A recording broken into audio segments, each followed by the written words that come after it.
Hello everyone, Space Oyster here, and welcome back to Boletaria.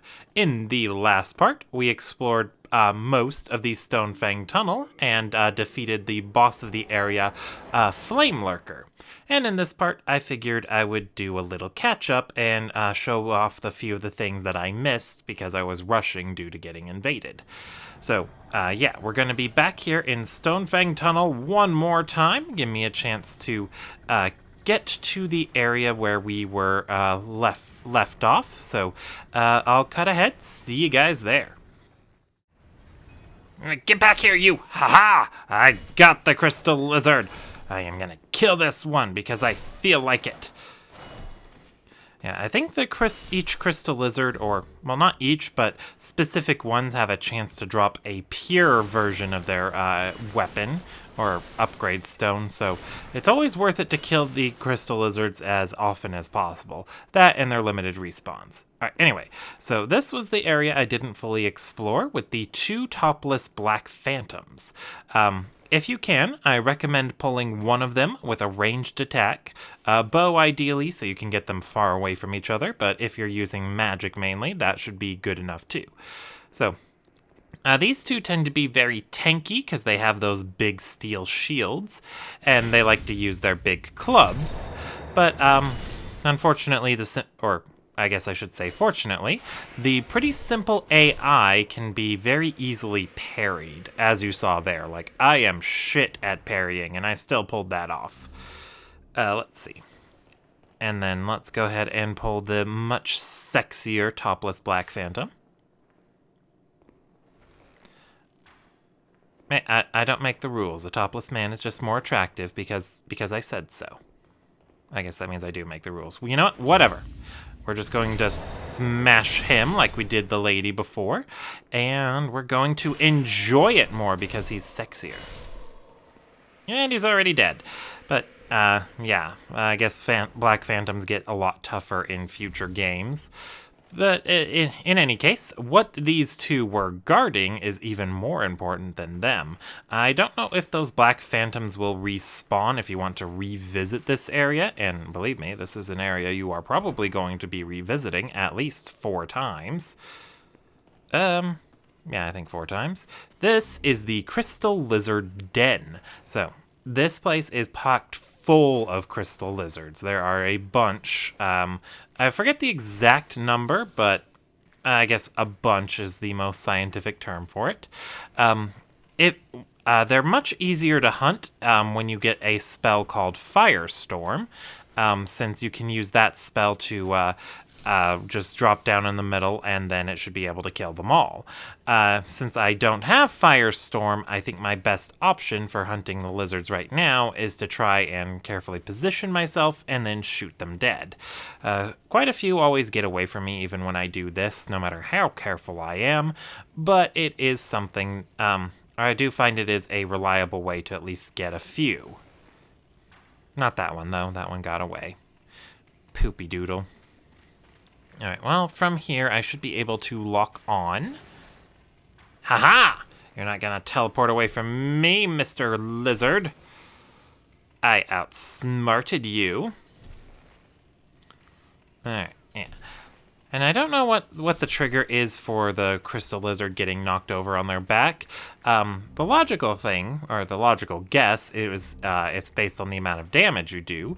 But sometimes I deal a lot of damage to, or rather, I deal damage to them and they fall over, and then I deal the exact same amount of damage and then they don't. So maybe I'm just on top of that threshold or something, I don't know.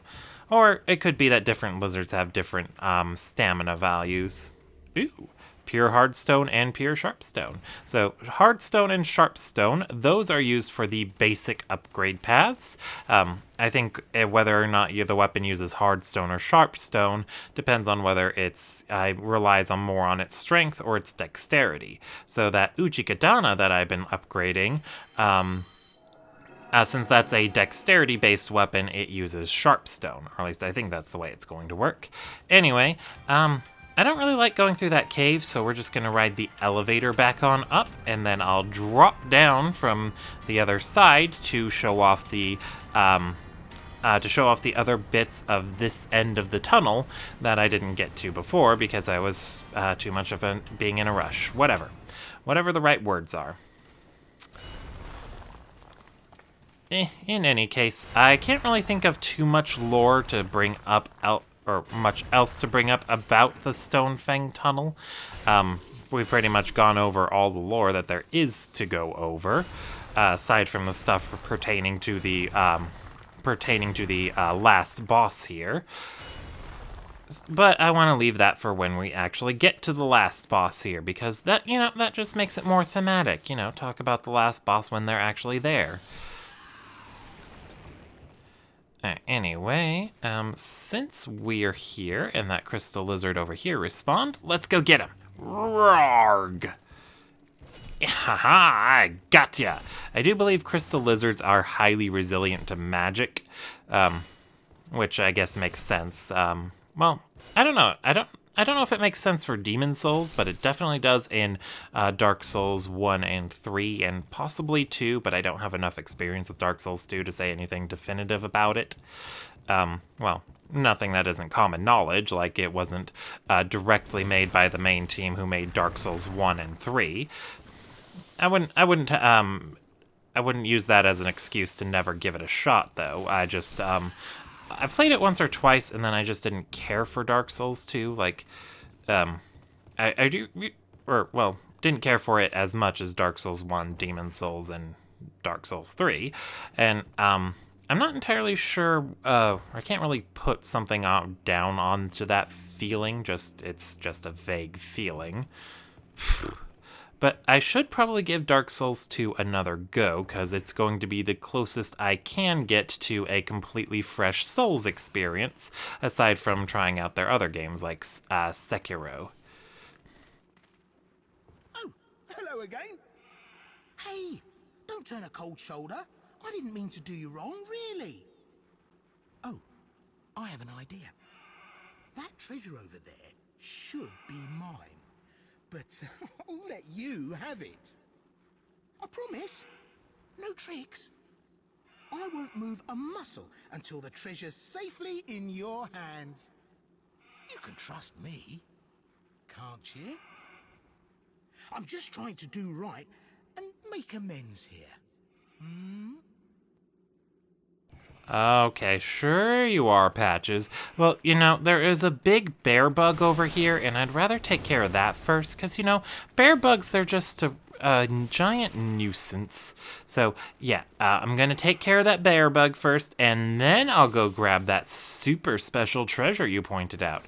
And, yeah, I totally trust you, Patches. Totally. I can definitely tell that this is not a trap.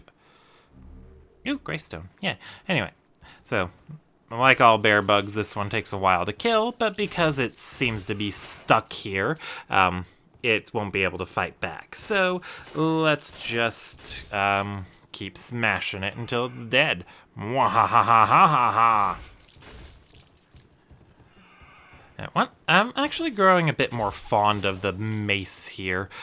Maces are always a weird weapon. I've never really liked them for the most part, but I've noticed that they tend to be, the primary weapon of choice for factions that are holy. It's, a lot of faith builds, they always start, well, not faith builds, but, faith characters, they usually start off with a mace in the Dark Souls series. Or in the Souls series, I should say. I think the basic... Serves you right, Patches. Anyway, the basic cleric starts off with a mace, I believe. And then in Dark Souls 1, it's the same thing there. And in Dark Souls 3. Anyway, let's head on up here. But it's not just the Souls series where that happens. I've also noticed... the Vigilant of Stendarr in Skyrim, they also use maces, primarily, and blunt weapons just seem to be the weapon of choice for clergymen, and I don't really get why. There might be some historical precedents to that, I'm not too sure. Or maybe it's just a thing of faith where a person's less likely to die from blunt force trauma, I guess. I don't really know. I mean, it's, you can incapacitate someone more... You! How did you do that? Patches, you were watching the whole time. I just beat it to death. Anyway, oh, yeah, it was just a basic club. If you walk over and grab the club before killing the bear bug, then it'll drop down and trap you in, and then your only options to escape are to either use something like a shard of archstone, the evacuation miracle if you brought it with you, or the Nexial binding, or you kill the giant bear bug and hope you can survive the blast. Yeah, and now I can hear my compound longbow whistling. Is it because it's sticky now? Alright, anyway, one thing I should probably bring up, I don't know if I did it before this part or in a future part, but I decided to go ahead and do the item duplication glitch that I said I wasn't going to do. I ended up going through with it anyway to fast track my weapon upgrades, because I really wanted to just get my weapons as strong as possible, but I didn't want to have to farm. So the item duplication glitch, I use that as a shortcut to get around needing to farm, because otherwise I'd just be having to go through the Stonefang tunnel over and over and over again until I got enough spider stone for my bow, and that takes a while. Remember me? I've got plenty of wares, so bring me plenty of souls. Gasp, it's the serial nudist! Anyway, he sells shards and large shards for sharpstone and bladestone, and I think he also had dragonstone there?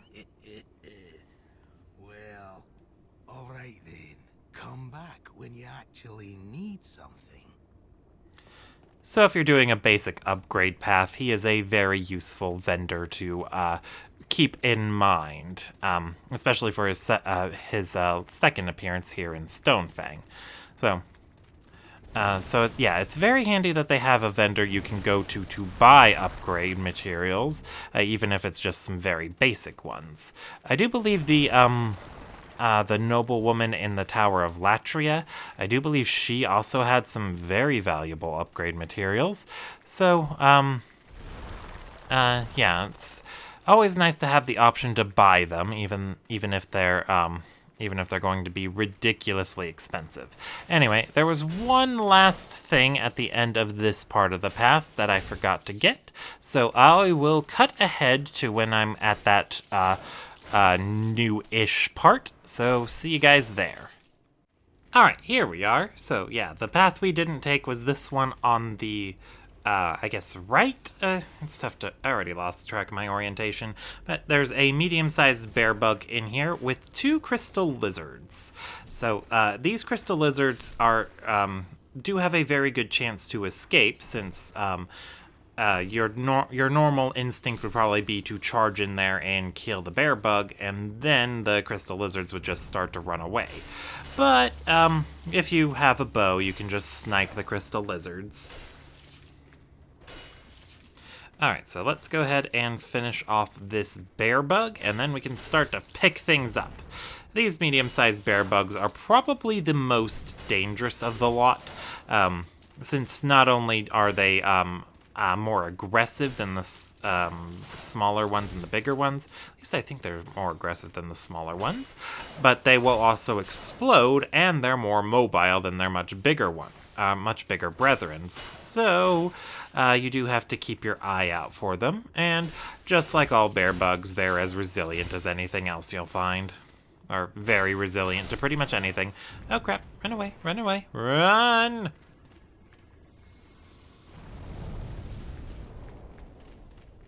Alright, there we go. So, let's see, what is down here? No, just a stone of ephemeral eyes. Oh boy, joy. Anyway, I think that was everything to find here. I'll fast forward ahead and see if there was anything else, but if not, then I'll call that here. Oh, wait, no, I forgot. There is a lava pool down here as well with a big bear bug in it. It's tough to tell, but I do think there are some items out there. Yeah, like I said, very tough to figure out where things are. So, yeah, I think that all that's left is just to return to the Nexus, since that was the only other thing I missed on this part of the on this part of the Stonefang Tunnels, so I'll call that here. Thank you all for watching, and I'll see you all next time.